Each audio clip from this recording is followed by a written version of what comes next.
Media మిత్రులందరికీ కూడా నా హృదయపూర్వక నమస్కారం. గడిచిన 2-3 రోజుల నుంచి ఏదైతే సిట్ ఏర్పాటు చేశారో వారి ఆధ్వర్యంలో రాష్ట్రం మొత్తం ఎక్కడైతే అల్లర్లు జరిగినాయో ముఖ్యంగా పల్నాడులో తిరుగుతూ ఉన్నారు. దాని గురించి విచారణ జరుపుతూ ఉన్నారు. ఈ సిట్ అధికారులకి మా వైపు నుంచి కూడా మేము రిక్వెస్ట్ లెటర్ పంపిస్తూ ఉన్నాం. దీన్ని పూర్తి ఎటువంటి ఆధారాలు లభించినా కానీ అన్ని యాంగిల్స్లో కూడా దీన్ని విచారించాలని చెప్పి వారిని కోరుతా ఉన్నాం. ముఖ్యంగా గడిచిన 4 రోజుల నుంచి ఎలక్షన్స్ అయిపోయిన 4 రోజుల నుంచి 5 రోజుల నుంచి కూడా వైఎస్ఆర్ కాంగ్రెస్ పార్టీ వైపు నుంచి డెలిబరేట్గా ఒక మెసేజ్ని అయితే తీసుకెళ్ళడానికి ప్రయత్నిస్తూ ఉన్నారు. దాంట్లో మొదటిది ఏదైతే ఈ పల్నాడులో జరిగిన గొడవలకి కారణం ఇదేదో ఒకసారి కాదు, దాదాపు 4-5 సార్లు ఇది సాక్షి మీడియా పేపర్లో వేయటం జరిగింది. చాలామంది ఎమ్మెల్యేలు దీని గురించి మాట్లాడటం కూడా జరిగింది. దాంట్లో మొట్టమొదటిది ఎక్కువగా మాట్లాడుతూ ఉంది ఏమిటంటే దీని గురించి కూడా విచారణ చేయాలని సిట్ వారిని కోరుతా ఉన్నాం. మొట్టమొదటి మాట్లాడుతూ ఉంది ఏంటంటే నాకు అక్కడున్న ఎస్పీ గారు ఎలక్షన్ సమయంలో బిందు మాధవ్ గారు ఎవరైతే ఉన్నారో వారికి వారి ఫ్యామిలీతో మాకు ఏదో పరిచయం ఉన్నట్లు, మేమేదో చాలా దగ్గర స్నేహితులు అన్నట్లు, వారి భార్య మా భార్య ఏదో దగ్గర స్నేహితులు అన్నట్లు ఏదో దీన్ని డెలిబరేట్గా ఈ మెసేజ్ని ఒకసారి కాదు దాదాపు 4-5 రోజులుగా దీన్ని పంపిస్తూ ఉన్నారు. ప్రతి చోట కూడా ఇది పబ్లిష్ చేస్తూ ఉన్నారు. దీన్ని సిట్ వారిని కోరుతా ఉన్నాం మా వైపు నుంచి క్షుణ్ణంగా పరిశీలించండి. మా కాల్ డేటా తీసి పరిశీలించండి. వాళ్ళ కాల్ డేటా మరి అధికారి కాబట్టి అది మీ చేతిలో ఉంటుంది. మా వైపు నుంచి మా కాల్ డేటా, మా చుట్టుపక్కల ఉన్న వారి కాల్ డేటా ఏదైతే ఉందో వాటిని తప్పకుండా తీసి పరిశీలించాలని చెప్పి కోరుతా ఉన్నాం. ఏదైతే ఎస్పీ బిందు మాధవ్ గారి ఫ్యామిలీ పైన ఏ విధంగా ఏదో నిరాధారమైన ఆరోపణలు చేస్తూ ఉన్నారో, ఏదో మాకు వారికి సంబంధం ఉందని, ఇది పూర్తి అవాస్తవం. వారి ఫ్యామిలీ మా ఫ్యామిలీ ఎప్పుడు కూడా కలిసింది లేదు, మాట్లాడింది లేదు, ఎప్పుడు కూడా ఫోన్లో కూడా మాట్లాడింది లేదు. అసలు ఆ మనిషి అనే వారి ఫ్యామిలీ వైపు నుంచి పరిచయం ఉంది కూడా లేదు. అటువంటిది ఆధారం ఏమి లేకుండా ఈ విధమైన ఆరోపణలు చేస్తూ దీన్ని జనంలోకి తీసుకువెళ్ళడానికి ప్రయత్నించడం అనేది చాలా బాధాకరమైన విషయం. దయచేసి కొద్దో గొప్ప ఏమన్నా నిజంగా ఉంటే మాట్లాడితే కరెక్టే, కానీ ఏమీ లేకుండా ఇలా మాట్లాడటం అనేది, మాట్లాడిన దాన్ని సాక్షి పేపరు, సాక్షి టీవీ ఛానళ్ళు విపరీతంగా పబ్లిష్ చేయటం అనేది ఇది తప్పు. దీని గురించి దయచేసి సిట్ వారిని కోరుతా ఉన్నా. నేను మామూలుగా అయితే ఏదో దీని గురించి తప్పించుకొని చేయొచ్చు, అలా కాకుండా నేనే సిట్ వారిని లెటర్ రాస్తా ఉన్నా. అయ్యా, మా ఫ్యామిలీ వైపు నుంచి కానీ వాళ్ళ ఫ్యామిలీ వైపు నుంచి కానీ ఏమైనా పరిచయం ఉంటే దయచేసి ఇప్పుడు కాదు, ఈ నెల రోజుల నుంచి కాదు, గడిచిన 4-5 సంవత్సరాల నుంచి ఏమైనా పరిచయం ఉన్నా, ఇప్పుడు నేను కలిసినా, ఇప్పుడు నేను ఫోన్లో మాట్లాడినా దయచేసి అది బయట పెట్టాలని చెప్పి కోరుతా ఉన్నాను. ఇంతకంటే ఓపెన్గా ఎవరు కూడా ఛాలెంజ్ చేయలేరు, అంత ఓపెన్గా నేను ఛాలెంజ్ చేస్తూ ఉన్నాను. రెండోది చెప్తా ఉంది ఏమిటంటే ఏదో మాకు ఆ రోజు ఎలక్షన్ రోజు పోలీసుల వైపు నుంచి ఇదిగోండి టీడీపీ చెప్పినట్లు ఆడిందని చెప్పి ఏదో కథనం, పల్నాడులో హింసకు పోలీసులే కారణం అని, అట్టడుగున టీడీపీకి సహకారం అని చెప్పి ఒకరోజు ఇలా వివిధ ఆర్టికల్స్ని పబ్లిష్ చేయడం జరిగింది. అయ్యా, మేము ఎలక్షన్స్కి 15-20 రోజుల ముందే దానికి సంబంధించిన ఆఫీసర్స్ అందరికీ కూడా ఎస్పీ గారు, ఐజీ గారు అందరినీ కూడా కలిసి మా వైపు నుంచి ఒక లెటర్ ఇవ్వడం జరిగింది. ఇదిగోండి మేము ఐడెంటిఫై చేసిన ఈ 140 నుంచి 150 సెన్సిటివ్ బూత్స్, ఇది ఓపెన్ లెటర్, ఇదేమి దాచేది కాదు, మీరు చెక్ చేసుకోవచ్చు. ఇది నేను పబ్లిక్గా మీడియాకు కూడా ఇస్తున్నాను, యూ క్రాస్ చెక్ ఇట్. 140 నుంచి 150 బూత్స్ ఉన్నాయి, మొత్తం సెన్సిటివ్ బూత్స్ మా పార్లమెంట్లో. దీనికి సంబంధించి మీరు కొద్దిగా బందోబస్తు అనేది జాగ్రత్తగా చేయాలి అని చెప్పడం జరిగింది. చెప్పినప్పుడు ఇంకో విషయం కూడా చెప్పాం, మేమివ్వటమే కాదు అటువైపు పార్టీ వాళ్ళు కూడా ఇస్తారు, ఒక 140-150 ఈ 300 బూత్స్ని మీరు సరిగ్గా మ్యాన్ చేస్తే చాలు, ఇక్కడ ఎటువంటి ఇబ్బందికరమైన సంఘటనలు జరగవు, ఎటువంటి వైలెన్స్ జరగదని చెప్పి మేము ఇవ్వటం జరిగింది.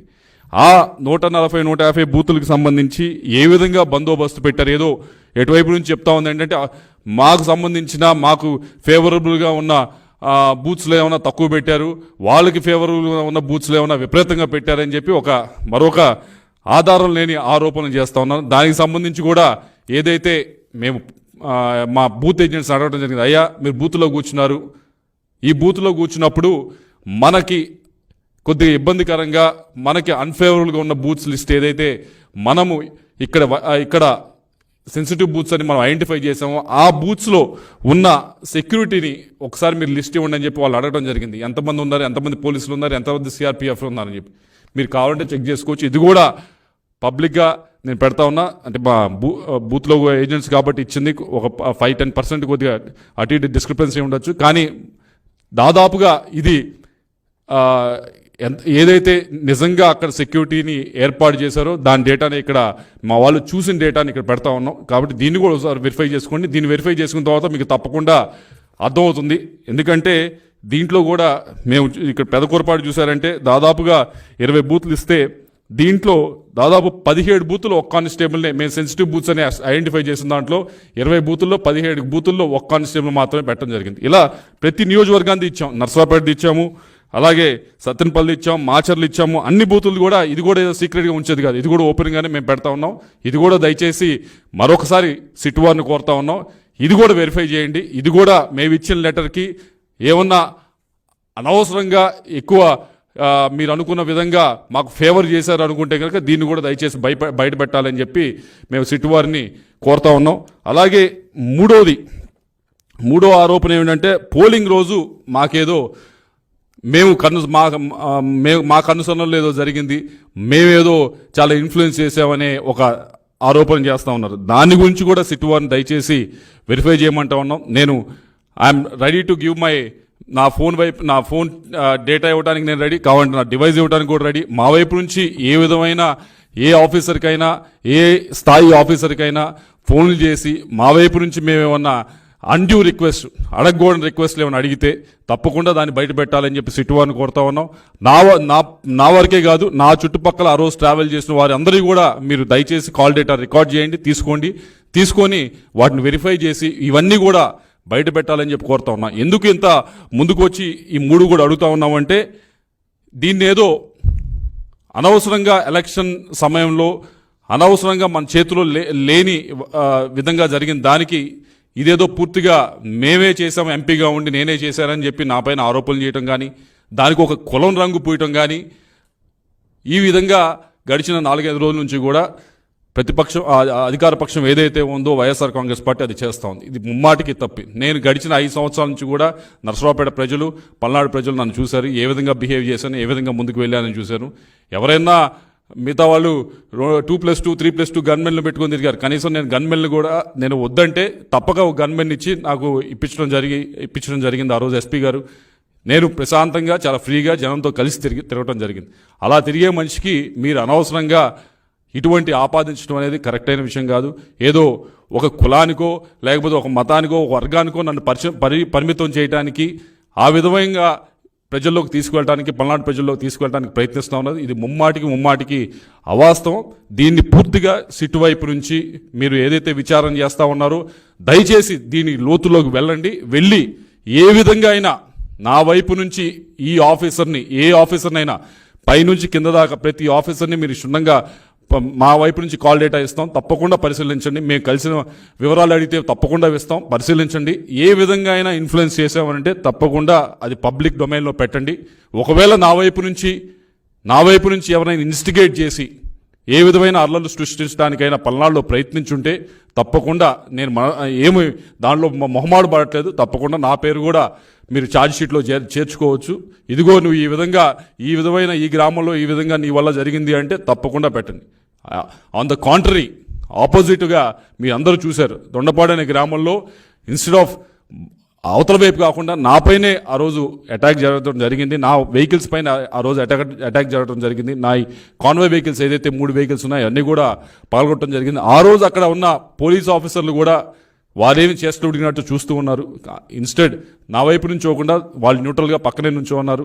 కాబట్టి మీరందరూ కూడా దయచేసి ఇటువంటి దుష్ప్రచారాన్ని మానుకోవాలి అని చెప్పి కోరుతూ మరొకసారి సిట్ వారిని దీన్ని క్షుణ్ణంగా పరిశీలించండి, లోతులోకి వెళ్ళి పరిశీలించండి. నేను ఏదైతే చెప్తా ఉన్నానో ఒకటి ఏదో ఆ రోజున్న ఎస్పీ గారికి మా ఫ్యామిలీకి ఉన్న ఏదో సంబంధాలు ఉన్నాయని ఏదో అపోహలు కలిగించు కథలు రాస్తూ ఈ 5 రోజుల నుంచి కూడా మీరు సృష్టిస్తున్న కథలకి దయచేసి ఏదో తప్పకుండా వాటి లోతులోకి వెళ్ళి పరిశీలించి ఈ కథకి తెరదించాలని చెప్పి కోరుతా ఉన్నా. రెండోది, మేమేదో కొన్ని బూతుల్లో మాకు అడ్వర్స్గా ఉండే బూతుల్లో మాకు అన్డ్యూ అడ్వాంటేజ్ వచ్చిందని మీరు ఏదో ఫీల్ అవుతా ఉన్నారు కదా. మేము ఇచ్చిన 150 బూతులకి లిస్టు కూడా ఇవ్వడం జరిగింది. వాటిని సిట్ వారు దర్యాప్తు చేసి మాకేమన్నా అన్డ్యూ అడ్వాంటేజ్, మేము చెప్పిన సెన్సిటివ్ బూత్స్లో ఎక్కువ సెక్యూరిటీ పెట్టి మాకేమైనా అడ్వాంటేజ్ ఇచ్చారో లేదో ఒకసారి అది కూడా పబ్లిక్ డొమైన్లో పెట్టాలని కోరుతా ఉన్నా. అలాగే పోలింగ్ రోజు ఏదో మాకు అన్డ్యూ అడ్వాంటేజ్, ఆ రోజు కూడా ఏదో మేము చెప్తేనే అధికారులు అటు కదిలారు ఇటు కదిలారని చెప్తా ఉన్నారు. కాబట్టి దయచేసి మా కాల్ డేటాను తీసుకొని, మాదే కాదు మా చుట్టుపక్కల ఉన్న ఆ రోజు మాతో కారులో ప్రయాణిస్తున్నా, మా వెనకమాల కారులో ప్రయాణిస్తున్నా ఎవరిదైనా కాల్ డేటా తీసుకుని ఎవరినైనా, ఏ అధికారినైనా, ఎస్ఐ నుంచి పైదా ఐజీ దాకా ఎవరినైనా మేము ప్రలోభాలు గురి చేస్తే, మేము ఎవరినైనా పుష్ చేస్తే, ఎవరినైనా ఇబ్బంది పెడితే తప్పకుండా వాటిని కూడా పబ్లిక్ డొమైన్లో పెట్టాలని చెప్పి కోరుతూ, సిట్ వారిని ఈ ఏదైతే ఇన్వెస్టిగేషన్ చేస్తా ఉన్నారో వాటిని లోతులోకి వెళ్ళి పరిశీలించి వీటన్నిటిని కూడా పబ్లిక్ డొమైన్కి తీసుకురావాలని కోరుతూ, మరొకసారి మీరందరూ పల్నాడు ప్రజలందరూ కూడా గడిచిన 5 సంవత్సరాల నుంచి నన్ను చూశారు, నన్ను ఆదరించారు. ఇవన్నీ కూడా మీరు దయచేసి ఏదో అపోహలకు తావివ్వకుండా ఏదైతే సిట్ వారు ఇన్వెస్టిగేషన్ చేస్తా ఉన్నారో వాటిని ఒకసారి క్షుణ్ణంగా మీరు కూడా పరిశీలించి, దాని తర్వాత ఏదైతే సాక్షి వైపు నుంచి కానీ వైఎస్ఆర్ కాంగ్రెస్ పార్టీ వైపు నుంచి కానీ చేస్తున్న దుష్ప్రచారాన్ని మీరందరూ కూడా నాకు తెలిసి నమ్మరని చెప్పి, అయినా కూడా ఒకసారి మీరు దీన్ని పరిశీలించాలని చెప్పి పల్నాడు ప్రజలందరికీ